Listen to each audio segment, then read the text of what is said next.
ಕೇವಲ ಒಂದು ತುಂಡು ರೊಟ್ಟಿ ನಿಮ್ಮ 7 ಜನ್ಮದ ಬಡತನವನ್ನು ದೂರ ಮಾಡಬಲ್ಲದು. ಹೌದು, ನಾಳೆ ಜನವರಿ 25 ರಥಸಪ್ತಮಿಯಂದು ನೀವು ಮಾಡುವ ಈ ಒಂದು ಸಣ್ಣ ಕೆಲಸ ನಿಮ್ಮ ಜೀವನದಲ್ಲಿ ಹಣದ ಮಳೆಯನ್ನೇ ಸುರಿಸುವುದು. ಇದು ನಿಮ್ಮ ಕಷ್ಟದ ದಿನಗಳು ಕರಗಿ ಹೋಗುವ ಸಮಯ. ಜೀವನದಲ್ಲಿ ಎಷ್ಟೇ ಕಷ್ಟಪಟ್ಟು ದುಡಿದರೂ ಹಣ ಕೈಯಲ್ಲಿ ನಿಲ್ಲುತ್ತಿಲ್ಲವೇ? ಸಾಲದ ಬಾಧೆ ನಿಮ್ಮನ್ನು ಕಾಡುತ್ತಿದೆಯೇ? ಅಥವಾ ಮನೆಯಲ್ಲಿ ಸದಾ ಅಶಾಂತಿ ಮನೆ ಮಾಡಿದೆಯೇ?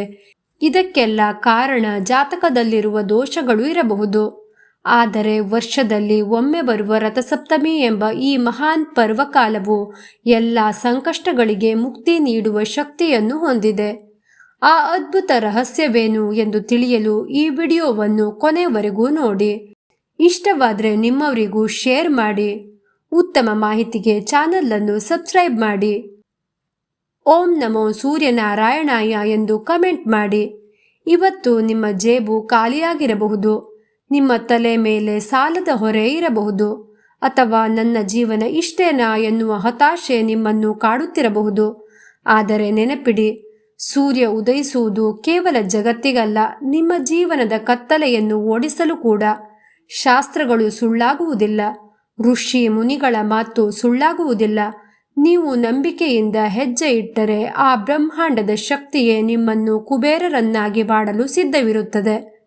ಎಲ್ಲಿ ನಂಬಿಕೆ ಇರುತ್ತದೆಯೋ ಅಲ್ಲಿ ಚಮತ್ಕಾರಗಳು ನಡೆಯುತ್ತದೆ. ಇವತ್ತು ನೀವು ಬಿತ್ತುತ್ತಿರುವ ಈ ಭಕ್ತಿಯ ಬೀಜ ನಾಳೆ ಸಮೃದ್ಧಿಯ ಮಹಾವೃಕ್ಷವಾಗಿ ಬೆಳೆಯುತ್ತದೆ. ಹಣ ಇಂದು ಬರಬಹುದು, ನಾಳೆ ಹೋಗಬಹುದು.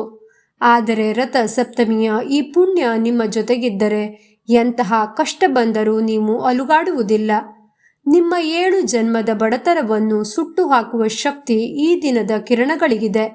ಹಾಗಾಗಿ ದೈವದ ಮೇಲೆ ಭಾರ ಹಾಕಿ ನಿಮ್ಮ ಕೆಲಸವನ್ನು ಶ್ರದ್ಧೆಯಿಂದ ಮಾಡಿ. ಇನ್ನು ಕೆಲವೇ ದಿನಗಳಲ್ಲಿ ನಿಮ್ಮ ಜೀವನದಲ್ಲಿ ಹಣದ ಹರಿವು ಹೆಚ್ಚುವುದನ್ನು, ಮನೆಯಲ್ಲಿ ನಗು ಅರಳುವುದನ್ನು ನೀವು ಕಣ್ಣಾರೆ ಕಾಣುತ್ತೀರಿ. ಧೈರ್ಯಗೆಡಬೇಡಿ, ನೀವು ಒಬ್ಬಂಟಿಯಲ್ಲ. ಆ ಸೂರ್ಯನಾರಾಯಣನ ಕೃಪೆ ನಿಮ್ಮ ಮೇಲಿದೆ. ನಿಮ್ಮ ಮೇಲೆ ನೀವು ನಂಬಿಕೆ ಇಡಿ. ಈ ಪರಿಹಾರದ ಮೇಲೆ ಭಕ್ತಿ ಇಡಿ. ನಿಮ್ಮ ಜೀವನ ಬಂಗಾರವಾಗಲಿ ಎಂದು ನಾನು ಆ ಭಗವಂತನಲ್ಲಿ ಪ್ರಾರ್ಥಿಸುತ್ತೇನೆ. ಶುಭವಾಗಲಿ. ಸೂರ್ಯ ದೇವನು ಜನಿಸಿದ ದಿನವೇ ಈ ರಥಸಪ್ತಮಿ. ಈ ದಿನ ಸೂರ್ಯನು ತನ್ನ ರಥವನ್ನು ಉತ್ತರಾಯಣದ ದಿಕ್ಕಿಗೆ ತಿರುಗಿಸುತ್ತಾನೆ. ಅಂದರೆ ಅಂದಿನಿಂದ ನಮ್ಮ ಶಾಸ್ತ್ರದಲ್ಲೂ ಬೆಳಕು ಬರಲು ಪ್ರಾರಂಭವಾಗುತ್ತದೆ. ಶಾಸ್ತ್ರಗಳ ಪ್ರಕಾರ ಈ ದಿನ ಸೂರ್ಯ ದೇವನ ಆರಾಧನೆಯ ಜೊತೆಗೆ ಕೆಲವು ವಿಶಿಷ್ಟ ಪ್ರಾಣಿಗಳಿಗೆ ಆಹಾರ ನೀಡುವುದರಿಂದ ದಾರಿದ್ರ್ಯ ಯೋಗವು ಸಂಪತ್ತಿನ ಯೋಗವಾಗಿ ಬದಲಾಗುತ್ತದೆ. ರಥಸಪ್ತಮಿ ಎಂದರೆ ಬದಲಾವಣೆಯ ಸಂಕೇತ. ಸೂರ್ಯ ದೇವನೇ ತನ್ನ ರಥದ ದಿಕ್ಕನ್ನು ಬದಲಾಯಿಸುವಾಗ ನಿಮ್ಮ ಹಣೆ ಬರಹ ಬದಲಾಗುವುದು ಖಂಡಿತ ಸಾಧ್ಯ.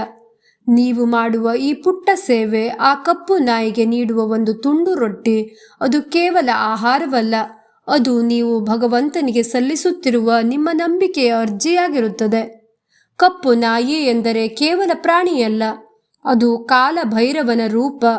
ಆದರೆ ಆಧ್ಯಾತ್ಮದ ಆಳವಾದ ನಂಬಿಕೆಯ ಪ್ರಕಾರ ಕಪ್ಪು ನಾಯಿಗೆ ಪ್ರೀತಿಯಿಂದ ಆಹಾರ ನೀಡುವುದು ಸಾಕ್ಷಾತ್ ನಾರಾಯಣನಿಗೆ ಸೇವೆ ಸಲ್ಲಿಸಿದಂತೆ. ಅದರಲ್ಲೂ ದೇಸಿ ಹಸುವಿನ ತುಪ್ಪ ಮತ್ತು ರೊಟ್ಟಿಯ ಈ ವಿಶೇಷ ಸಂಯೋಜನೆ ನಿಮ್ಮ ಅದೃಷ್ಟದ ಬಾಗಿಲನ್ನು ತೆರೆಯುತ್ತದೆ. ರೊಟ್ಟಿ ತಯಾರಿಸುವಾಗ ನಿಮ್ಮ ಭಕ್ತಿ ಮತ್ತು ಶುದ್ಧತೆ ಬಹಳ ಮುಖ್ಯ.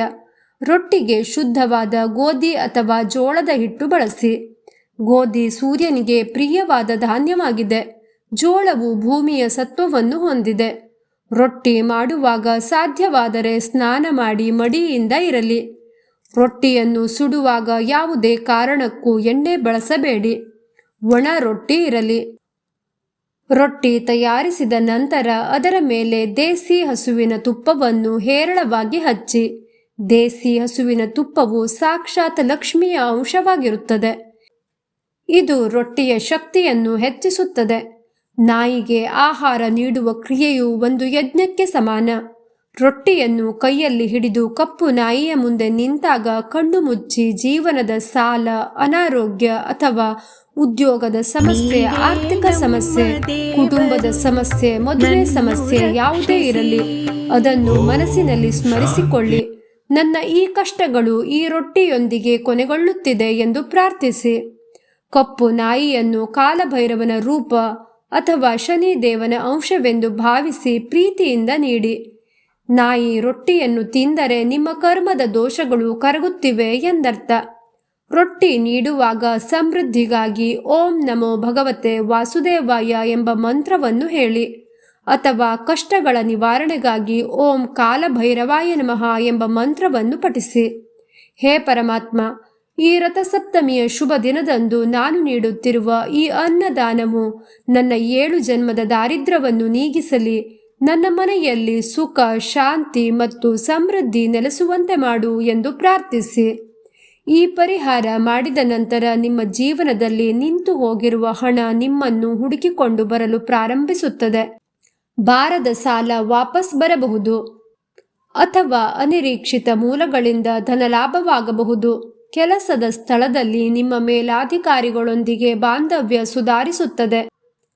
ಬಡ್ತಿ ಸಿಗುವ ಸಾಧ್ಯತೆಗಳು ಹೆಚ್ಚುತ್ತವೆ ಮತ್ತು ವ್ಯಾಪಾರದಲ್ಲಿ ಲಾಭದ ಪ್ರಮಾಣ ಏರಿಕೆಯಾಗುತ್ತದೆ. ಮನೆಯಲ್ಲಿನ ನಕಾರಾತ್ಮಕ ಶಕ್ತಿ ಮತ್ತು ಕತ್ತಲೆ ದೂರವಾಗಿ ಮನಸ್ಸಿನಲ್ಲಿ ಹೊಸ ಆಲೋಚನೆಗಳು ಮತ್ತು ಉತ್ಸಾಹ ಮೂಡುತ್ತದೆ. ಕತ್ತಲೆಯ ಜೀವನ ಕರಗಿ ಬಂಗಾರದಂತಹ ಭವಿಷ್ಯ ನಿಮ್ಮದಾಗುತ್ತದೆ. ಮುಖ್ಯವಾಗಿ ಶನಿ ದೋಷ ಅಥವಾ ಜಾತಕದಲ್ಲಿರುವ ಸೂರ್ಯ ದೋಷಗಳು ಶಾಂತವಾಗಿ ಜೀವನದ ಹಾದಿ ಸುಗಮವಾಗುತ್ತದೆ. ರಥಸಪ್ತಮಿಯ ದಿನ ಸೂರ್ಯನ ಕಿರಣಗಳಲ್ಲೇ ದೈವಶಕ್ತಿ ಹರಿಯುತ್ತದೆ ಎನ್ನುವ ನಂಬಿಕೆ ನಮ್ಮ ಶಾಸ್ತ್ರದಲ್ಲಿ ಇದೆ. ಈ ಪವಿತ್ರ ದಿನ ನಾಯಿಗೆ ತುಪ್ಪ ಹಚ್ಚಿದ ರೊಟ್ಟಿ ನೀಡುವುದು ಕೇವಲ ಆಹಾರ ದಾನವಲ್ಲ, ಅದು ಕರುಣೆ, ಸೇವೆಯ ಪ್ರತೀಕ. ನಾಯಿ ಕಾಲಭೈರವನ ಸ್ವರೂಪ, ಧರ್ಮದ ಕಾವಲುಗಾರ. ಭಕ್ತಿಯಿಂದ, ಶುದ್ಧ ಮನಸ್ಸಿನಿಂದ ಈ ಸೇವೆ ಮಾಡಿದರೆ ಮನಸ್ಸಿನ ಭಾರ ಕಡಿಮೆಯಾಗುತ್ತದೆ, ಅಡೆತಡೆಗಳು ನಿಧಾನವಾಗಿ ದೂರವಾಗುತ್ತದೆ, ಮನೆಗೆ ಶಾಂತಿ, ಸುಖ, ರಕ್ಷಣೆ ದೊರೆಯುತ್ತದೆ. ಭಕ್ತಿಯಿಂದ, ಪ್ರೀತಿಯಿಂದ ಮಾಡಿ. ಸೂರ್ಯನ ಕೃಪೆ ನಿಮ್ಮ ಜೀವನದ ದಾರಿಯನ್ನು ಪ್ರಕಾಶಮಾನ ಮಾಡಲಿ. ಫ್ರೆಂಡ್ಸ್, ನಿಮ್ಮ ಅನುಭವಗಳನ್ನು ಕಾಮೆಂಟ್ ಮಾಡಿ. ತಪ್ಪದೆ ಚಾನಲ್ ಅನ್ನು ಸಬ್ಸ್ಕ್ರೈಬ್ ಮಾಡಿ. ಧನ್ಯವಾದಗಳು.